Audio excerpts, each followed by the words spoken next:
EECP basically इसका मतलब है इनहांस्ड एक्सटर्नल काउंटर पल्सेशन। जी सर। ये 1960 के अंदर चाइना में ये तरीका डेवलप हुआ था। इसके बाद अब ये बाकी ममालिक अमेरिका और इनमें भी राइजुल अमल आ रहा है। पाकिस्तान में भी कहीं कहीं इसके ऊपर काम हो रहा है।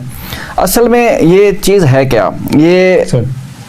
एंजियोप्लास्टी, एंजियोग्राफी और आपने बाईपास को तो सुना ही है कि जब खून की नालियाँ या दिल की खून की नालियाँ तंग होती हैं तो उनको खोलने के लिए या तो हम स्टेंटिंग कर देते हैं या बाईपास कर देते हैं। अब EECP क्या है कि ये एक ऐसा नॉन इन्वेसिव प्रोसीजर है जिसके अंदर हम बॉडी के अंदर नहीं जाते बल्कि बॉडी के ऊपर ही हम मुख्तलिफ जगहों पे प्रेशर अप्लाई करते हैं। और ये प्रेशर जो होता है ये एक कफ प्रेशर होता है, जैसे आप BP अपरेटस लगाते हैं ना, इसी तरीके से आप बॉडी के ऊपर, लोअर बॉडी के ऊपर, निचले धड़ के ऊपर मुख्तलिफ जगहों पे कफ प्रेशर लगाते हैं और उनको प्रेशर को कम और ज़्यादा करते हैं, इन्फ्लेट डिफ्लेट करते रहते हैं। जब आप इन्फ्लेट डिफ्लेट करते हैं तो प्रेशर जो होता है इसमें तब्दीलियाँ आती हैं और ये दिल के ऊपर अफेक्ट करती हैं, जिसकी वजह से दिल की नालियों,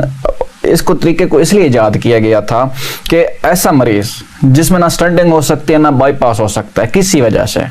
मुख्तलिफ बीमारियों की वजह से, तो उनकी वजह के अगर उनमें ये प्रोसीजर नहीं हो सकते तो चलो एक ऐसा प्रोसीजर कर लेते हैं जो कहीं ना कहीं उसको थोड़ी बहुत ज़िंदगी उसकी बढ़ा सकता है। अब एक हम प्रोसीजर करते हैं जिन पेशेंट्स के अंदर हम बाईपास करते हैं या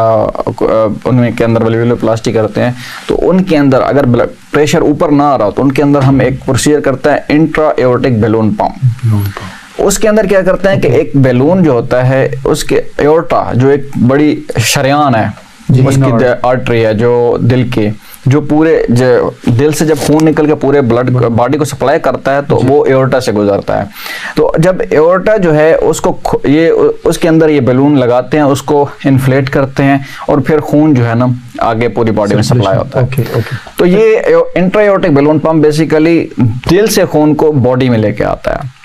अच्छा डॉक्टर साहब, क्या ये मतलब कि कार्डिक इवेंट को चेंज करता है, उसके रेट को, रिदम को? एग्जैक्टली असल में वही कह रहे हैं ना,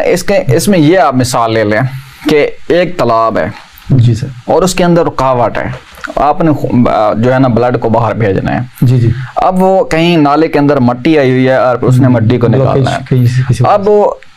ये आप मट्टी को उधर से जो नाला है कहीं से खोल नहीं रहे बल्कि पानी के अंदर या तो बड़ा सा पत्थर फेंक देते हैं कि पानी जंप करेगा और उसके ऊपर से गुजर जाएगा, या लहरें ऐसे पैदा करें और लहरें जो है ना आहिस्ता आहिस्ता वो पानी को बाहर निकालते जाएंगे। अब इस प्रोसेस, अब इस मिसाल को आप देखें तो इसमें कोई फायदा नहीं है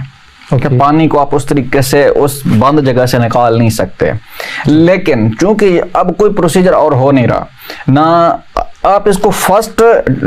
लाइन ऑफ ट्रीटमेंट नहीं कह सकते कि आप एक मरीज आया आपके पास, आपने उसकी जो है वो स्टंटिंग भी छोड़ दी है, स्टंटिंग भी हो सकती थी या बाईपास भी हो सकता था, लेकिन आप कहते हैं नहीं भाई हम ये दोनों प्रोसीजर नहीं करवाते और हम जो है वो EECP की तरफ जाते हैं। तो ये आपका पागलपन होगा।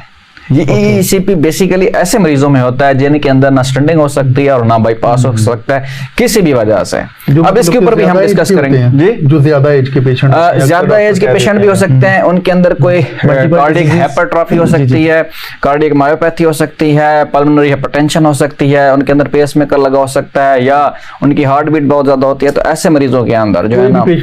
जो रिस्क जिसके अंदर कुछ ऐसे रिस्क फैक्टर्स होते हैं जो उसकी बाईपास या स्टंटिंग नहीं हो करने दे रहा है या हेमरेज के इश्यूज हैं जिसकी वजह से हम उसको नहीं खोल पा रहा है फौरन से, तो हम उसके अंदर या जिनके अंदर स्टंटिंग और बाईपास किसी वजह से नहीं हो रहा है, ठीक है।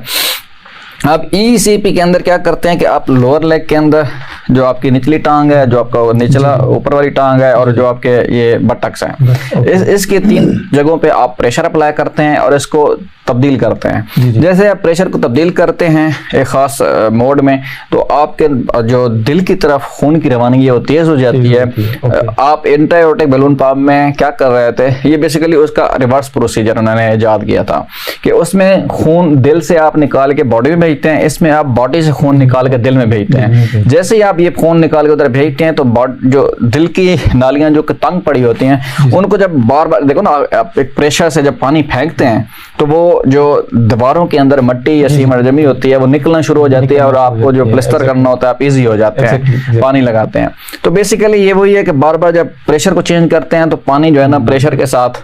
खून की नालियों में जब जाता है तो वो जो प्लेक बने होते हैं उनको अफेक्ट करता है और खून की नालियों को खोलता है। तो बेसिकली ये प्रोसीजर है, लेकिन ये कभी भी स्टेंटिंग और बाईपास को रिप्लेस नहीं कर सकता। हाँ, अगर ये दोनों प्रोसीजर नहीं हो सकते तो फिर आप इसको as a life saving procedure के तौर पे इस्तेमाल कर सकते हैं। लेकिन अभी तक इसके ऊपर सवालिया निशान है कि क्या ये वाकई लाइफ सेविंग प्रोसीजर है कि नहीं है।